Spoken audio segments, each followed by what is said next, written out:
C तुमचं इथे सर्वांचं स्वागत आहे। आम्ही 8वीचा वर्ग मागचे जे क्लास आहे त्यांच्यासाठी आम्ही चार्ट तयार केले। त्यांना सायन्स काय आहे ते कळण्यासाठी, सायन्स विषयी अधिक माहिती कळण्यासाठी हे सर्व आम्ही वर्ग सजावट किंवा चार्ट हे सर्व त्यांच्यासाठी केलेलं आहे। तर तुमचं इथं सर्वांचं स्वागत आहे आणि सर्वांना सायन्स सोपं जावं आणि त्यांच्यासाठीच हे सर्व आहे, म्हणून 8वीचा वर्गाने हे सर्व केलेलं आहे। तर तुमचं इथं स्वागत आहे।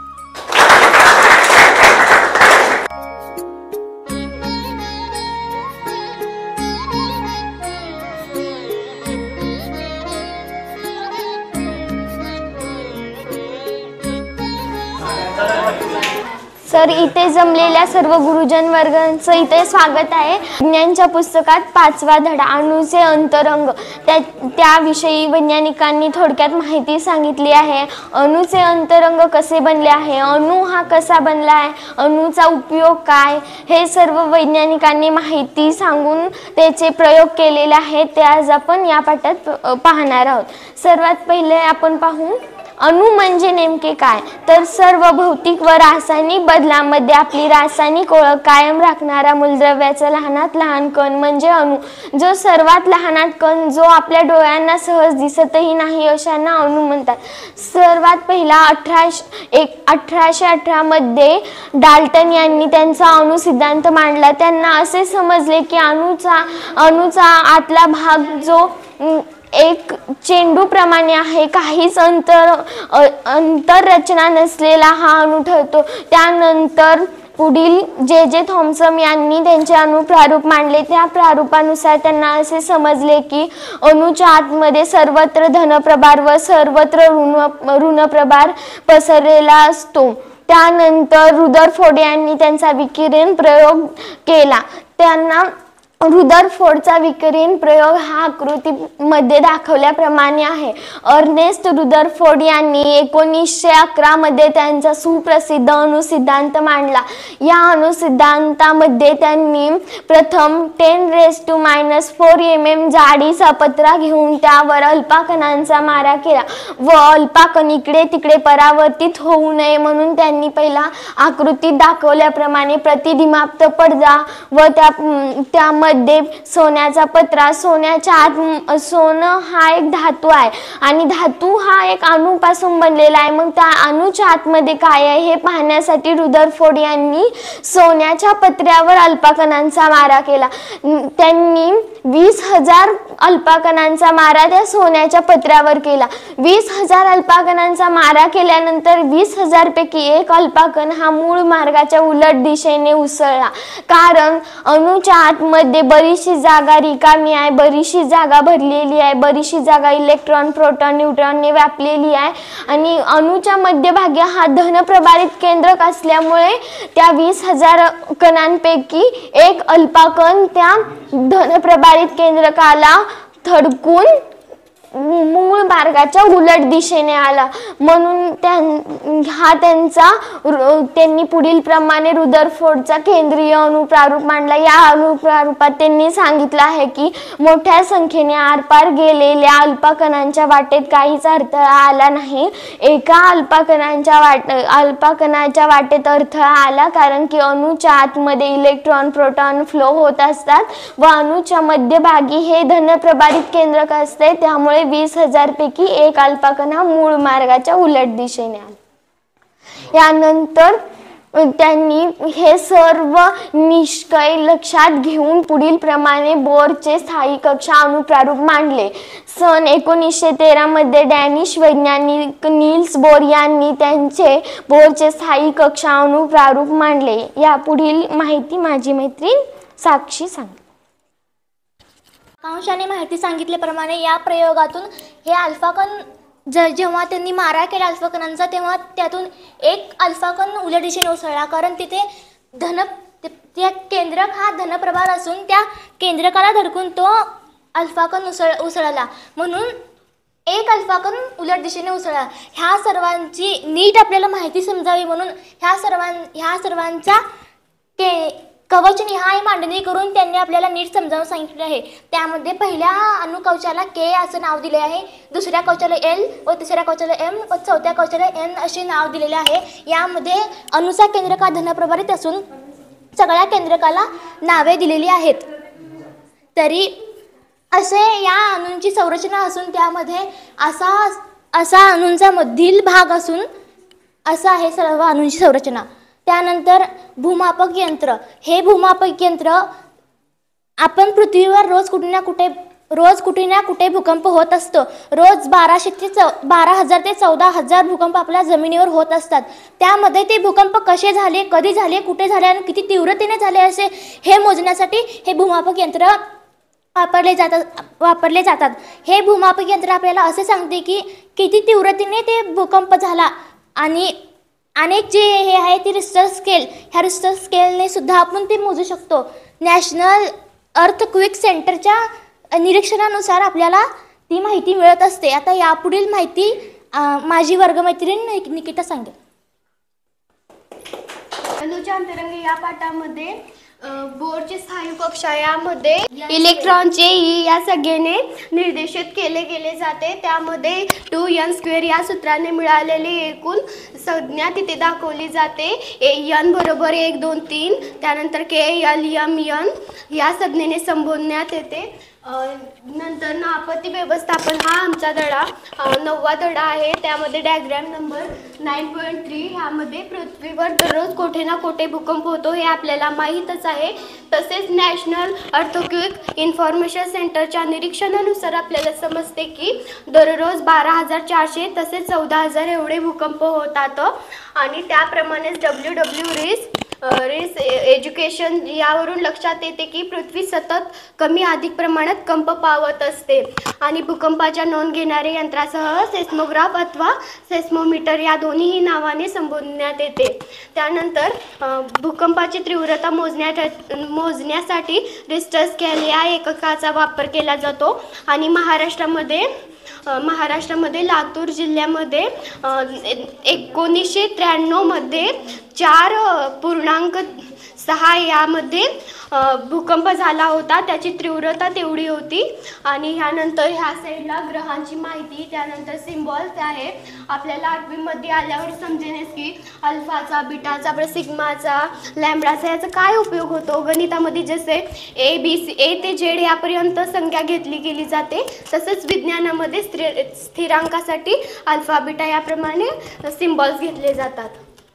ह्यानंतर आकांक्षा ग्रहाबद्दल माहिती सांगेल. हा आहे ग्रह गुरु ग्रह हा सूर्यमालेतील सर्वात मोठा ग्रह आहे. त्यात सुमारे 1997 पृथ्वीगोल सहज मावतील एवढा मोठा ग्रह म्हणजे गुरु आहे. त्यानंतरचा ग्रह म्हणजे चंद्र.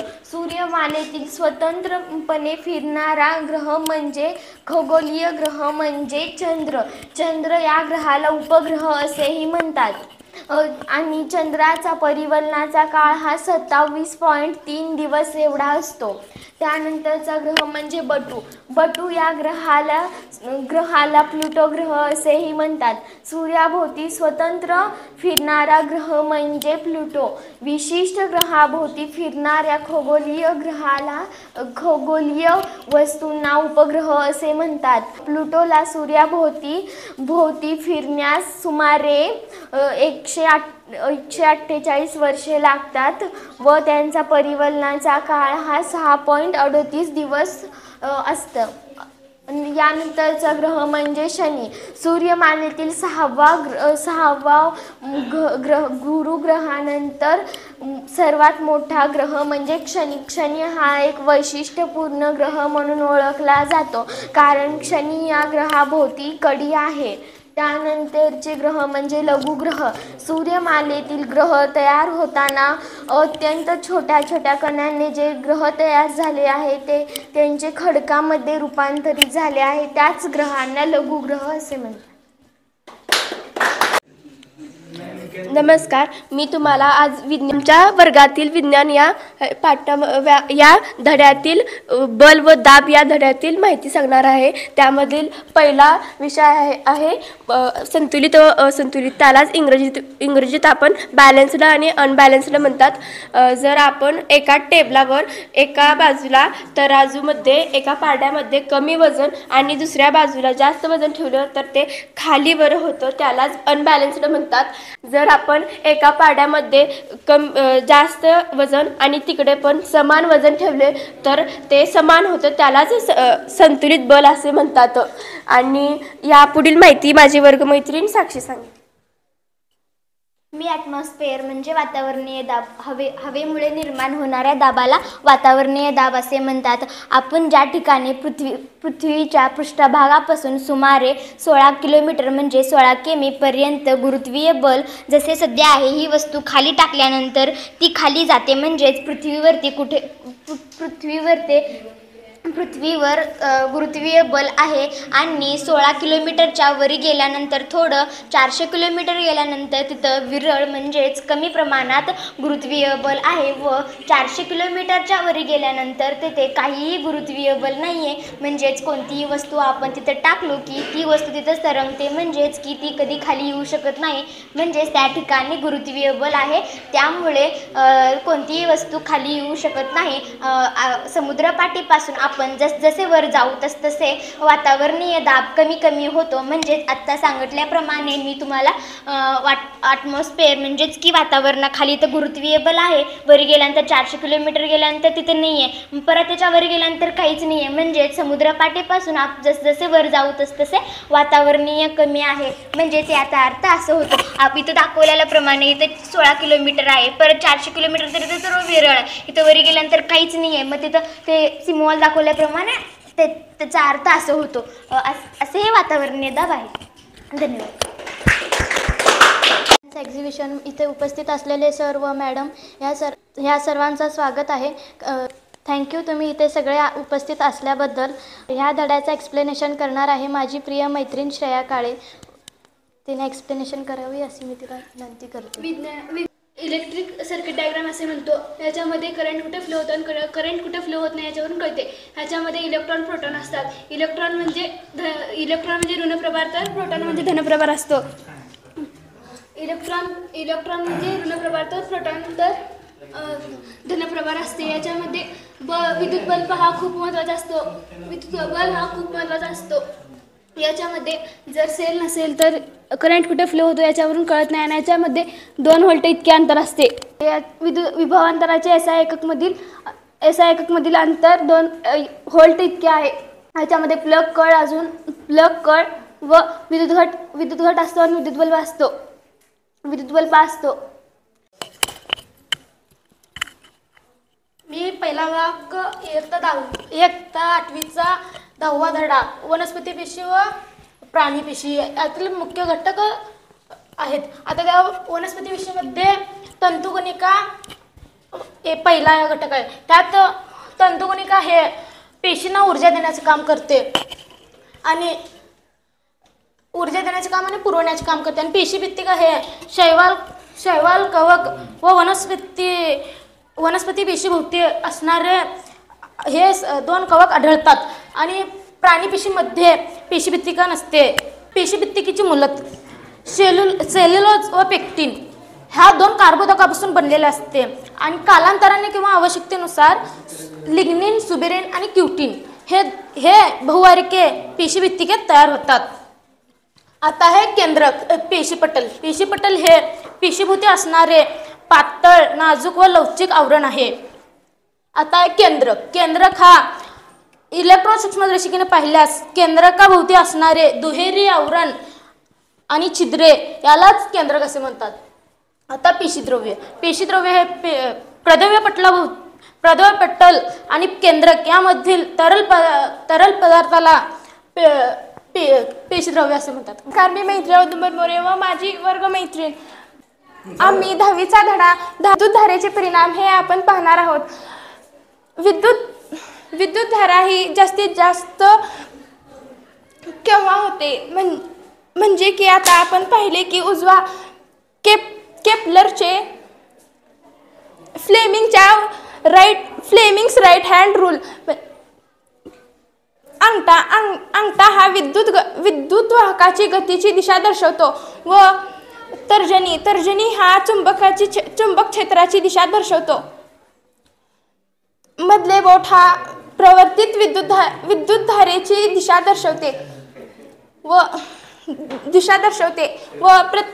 प्रवर्तित विद्युत धारेची दिशा दर्शविण्यासाठी किंवा मोजण्यासाठी फ्लेमिंगच्या उजव्या हाताचा नियमाचा उपयोग केला जातो। या नियमालाच फ्लेमिंगच्या उजव्या हाताचा नियम असे म्हणतात।